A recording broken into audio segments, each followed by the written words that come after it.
Ekohotblog weekly review of trending stories. If you're a new subscriber or you're watching for the first time, this is Ekohotblog weekly review of trending stories, where we bring to you the juiciest and trending stories of the week. It has been a great week for sport and entertainment lovers, as the Super Falcons pulled a chestnut out of the fire by coming back from the dead to secure their 10th WAFCON title against tournament host Morocco. Also, the new Big Brother Naija season is on, as the reality show lovers are set for a thrilling 3 months of unending balls and all the gbas involved. Welcome to this week's episode of Ekohotblog's weekly review of trending stories. If you're just watching for the first time, welcome on board. This is where we serve you interesting, trending and fascinating stories that happen within the course of the week that you may have missed. I am Adiola Peter Amuda, and I'll be taking you through all the latest big stories of the week. First, let's take a look at the biggest headlines of the week. Tinubu rewards Super Falcons with Abuja homes and $100,000 each. Zoning debate rages as northern leaders assess Tinubu's midterm record.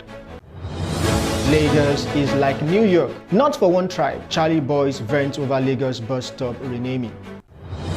Sanwo-Olu swears in new local government chairman and LCDA chairman across Lagos. Kayokayo festival shines with Colourful Fanty Carnival parade. Princess Sura Animashaun swears in newly elected councillors, urges accountability. US tightens travel restrictions, prohibits childbirth tourism. Devastating earthquake, tsunami hit Russia, US and China.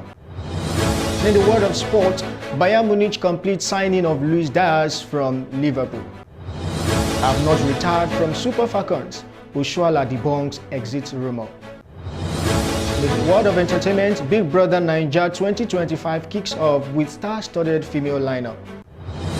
Two Baba wed Honorable Natasha Osawuru in traditional ceremony.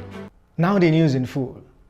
Tinubu rewards Super Falcons with Abuja homes and $100,000 each. President Bola Tinubu on Monday conferred the National Honor of Officer of the Order of Naija (OON) on the Super Falcons and their entire technical crew. Ekohotblog report. The Super Falcons did the country proud by overturning Morocco's 2-0 lead at halftime to a 3-2 win as they made a dramatic comeback against WAFCON tournament hosts to secure a record 10th WAFCON title.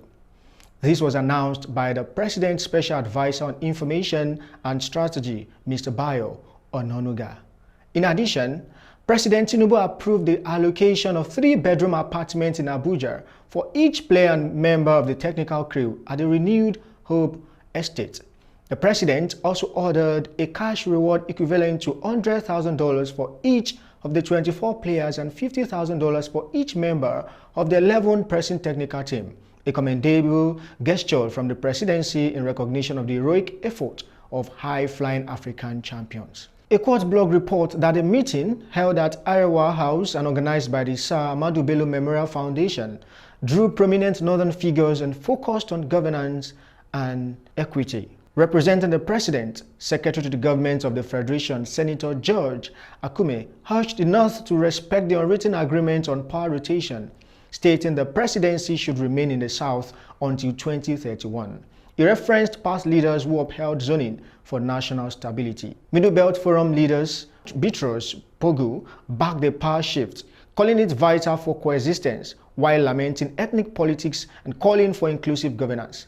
Afenifere also supported Akume, commending his emphasis on rule of law and transparency, and warning northern politicians against premature 2027 ambitions. However, dissenting voices emerged. NNPP's Ladipo Johnson criticized the zoning principle, citing Tinubu's Muslim ticket as already breaking precedent.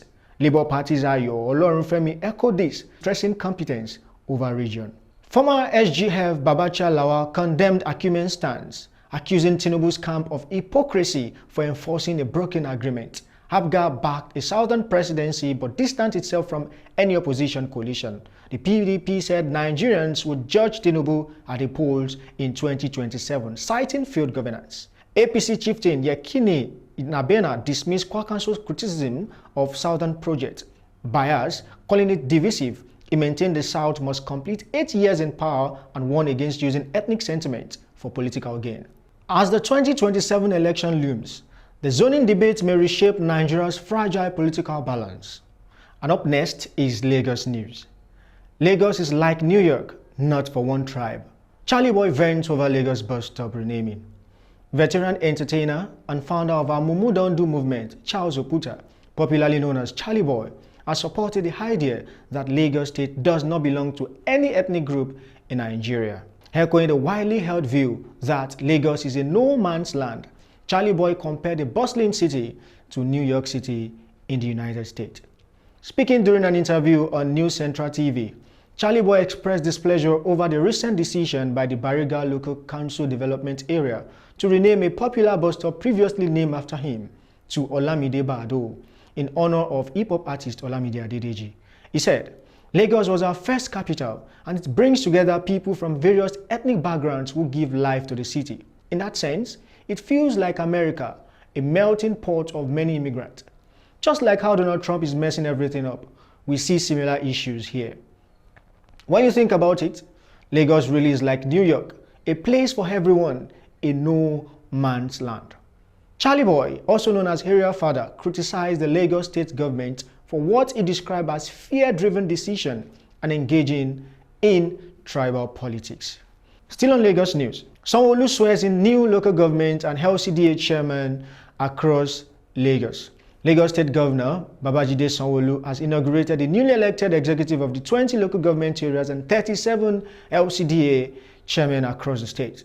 In attendance are family members and supporters of the new council officials, along with dignitaries including members of the Governor Advisory Council, state executive members, senior government officials, traditional rulers, community leaders, industry leaders, youth representatives, trade union members, and market leaders. Speaking on behalf of the newly inaugurated chairman, Honorable Sheson Olowa, chairman of Ibejuleki local government, expressed gratitude to Governor Sanwo-Olu and his deputy, Dr. Kadri Obafemi Hamzat, for their strong commitment to grassroots development and seamless transitions at the local government level. He also appreciated the leadership of the Governor's Advisory Council, led by Prince Tajuddin Olusi, and thanked the APC State Executive headed by Chairman Pastor Cornelius Ojelabi, as well as party supporters who remained steadfast throughout the election process. Up next is Ekpe news. Ekpe Kayokayo festival shines with colorful Fanty Carnival parade. Ekpe witnessed a spectacular display of culture and unity as the 2025 Kayokayo festival featured its vibrant Fanty Carnival parade. All quarters of the community came out in their unique traditional dresses and creative costumes to celebrate the town's rich heritage. Ekohotblog report that participants from Oke Balogun, Oke Posulagbade, Oke Oba, Poku Oba, Isale Aguru, Bado Sale, and Bado Oke thrilled the crowd with energetic performances and eye-catching attire.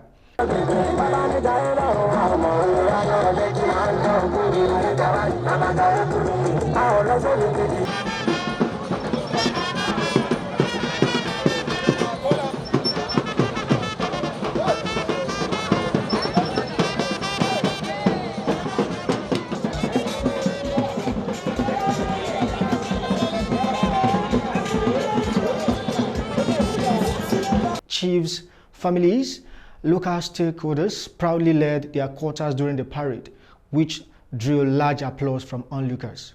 Also present were representatives from the Lagos State Ministry of Art, Culture and Tourism, including the SA to the Governor on Culture and Tourism, Mr. Idris Aregbe. Ministry officials joined the Carnival rally dressed in beautiful traditional attire, adding glamour to the colorful occasion. Speaking during the Carnival, Barrister Adebayo Okulu, the Kayokayo Carnival coordinator, said, Kayokayo is not just a festival, it is the living history of the Ekpe people. This Carnival parade is a symbol of unity, culture, and beauty. We are working in partnership with Ekpe Kingdom to ensure Kayokayo becomes a global celebration that puts Ekpe on the world map. And we have started this festival since last Saturday. It's a one-week program. And by the grace of God, the grand finale, it will be end today.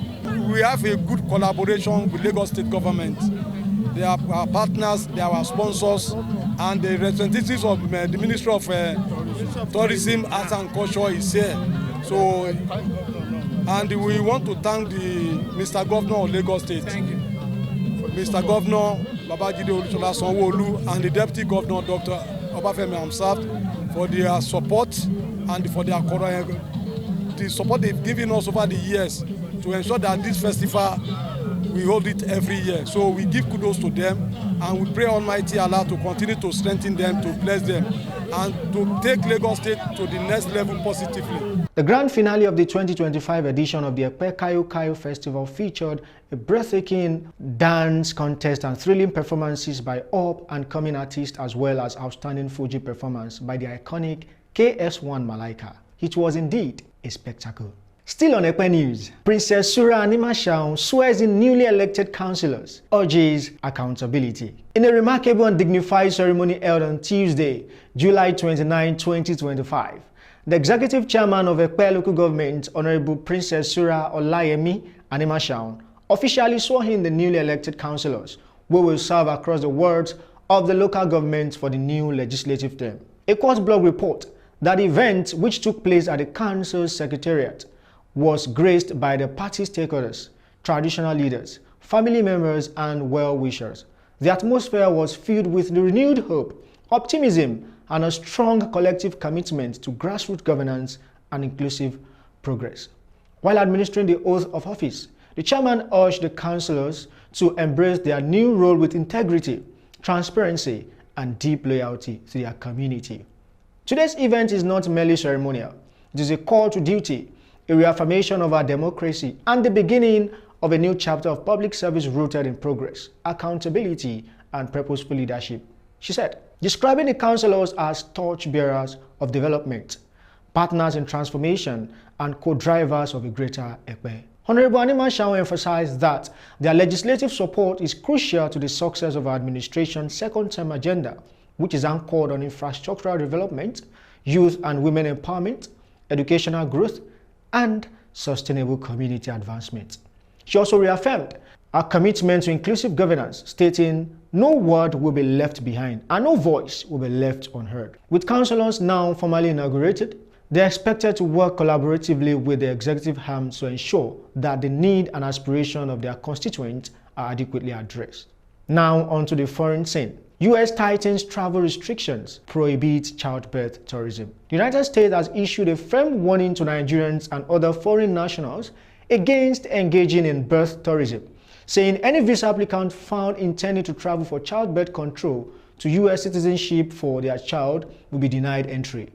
Ekohotblog reports that the U.S. mission in Nigeria gave the warning in a post on its official X handle at U.S. in Nigeria on Monday. The announcement is part of a wider campaign to discourage visa misuse and promote responsible travel. Using your visa to travel for the primary purpose of giving birth in the United States so that your child will have U.S. citizenship is not permitted, the mission stated. It added that consular officers are now specifically instructed to deny visa applications if there is reasonable belief that childbirth is the main purpose of the visit. An accompanying graphic on the post emphasized, "We will deny your visa if we believe your primary purpose of travel is to give birth in the United States to get U.S. citizenship for your child." The hashtag VisaWiseTravelSmart and U.S. Visa were included in the post to raise awareness and guide travelers on acceptable visa practice. Birth tourism has been a long-standing issue in U.S. immigration discussion. Under American law, children born on U.S. soil automatically become citizens regardless of their parents' immigration status. This has led to some individuals exploiting the policy by entering the U.S. to give birth. With the new directive, the U.S. government is reinforcing its effort to protect integrity of its visa system and prevent fraudulent entry. Still on international news, devastating earthquake and tsunami hit Russia, U.S. and China.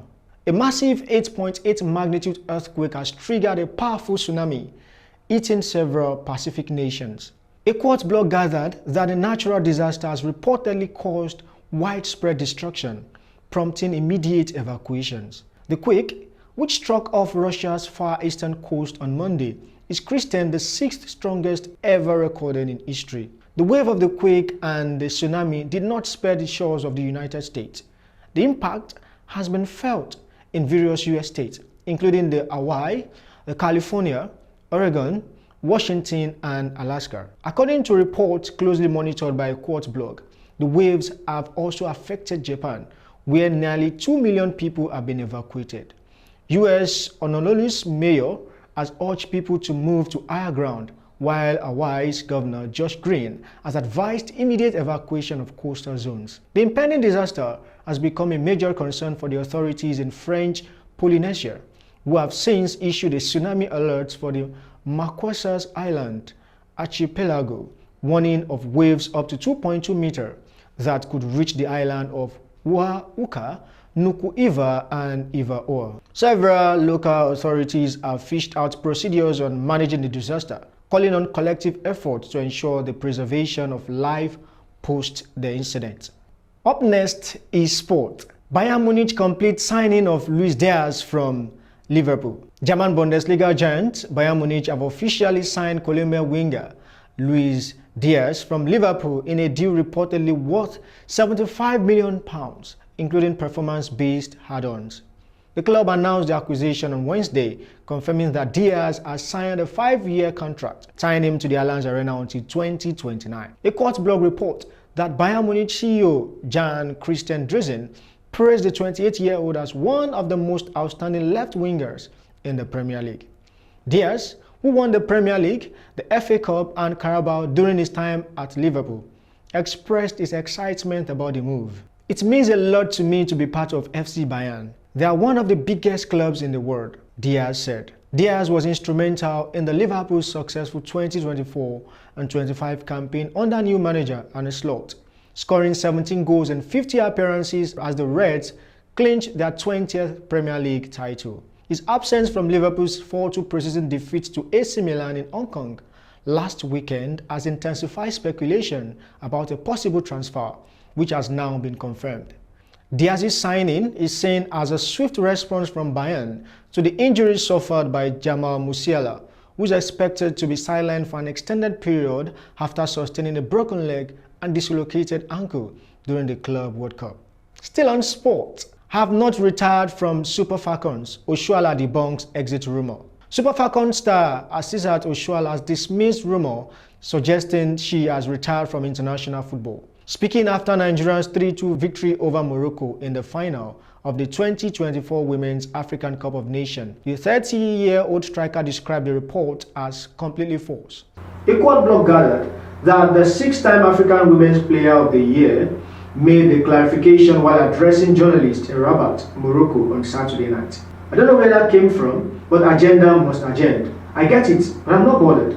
I'm still here, I'm still playing, I'm still doing my job. That's what I'm focused on," she said. Oshoala's remark come amid intense speculation online that she was considered ending a decade-long career with the national team. However, she set the record straight regarding her commitment to representing Nigeria at the highest level.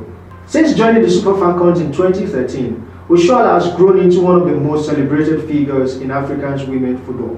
She gained global recognition in 2014 after winning both the Golden Boot and Golden Ball at the FIFA Under-20 Women's World Cup. She went on to help Nigeria win the African Women's Championship in 2014 and later added more WAFCON titles in 2016, 2018 and 2024. Oshoala also made history as the first African to score in 3 consecutive FIFA Women's World Cup, 2015, 19 and 2023. Her firm dismissal of the retirement claim assures fans that the Super Falcons will continue to count on her experience and brilliance in future games and tournaments. Now let's take a look at what's buzzing in the world of showbiz and entertainment. Big Brother Naija 2025 kicks off with star-studded female lineup. The 2025 edition of Big Brother Naija began on a high note on Saturday night as 16 stunning female housemates graced the live stage during the first night of the show's anticipated double launch. Ekohotblog report that the season premiere, hosted live with glitz and fanfare, introduced a bold and diverse cast of women from across Nigeria, each stepping into the biggest house with confidence, flair, and a mission to make their mark. Here's a brief introduction on the female contestants of this year Big Brother Naija. Mide, age 23, is an entrepreneur from Ondo State with dreams of becoming a star actress. Sultana, a 25-year-old plus-size model from Adamawa.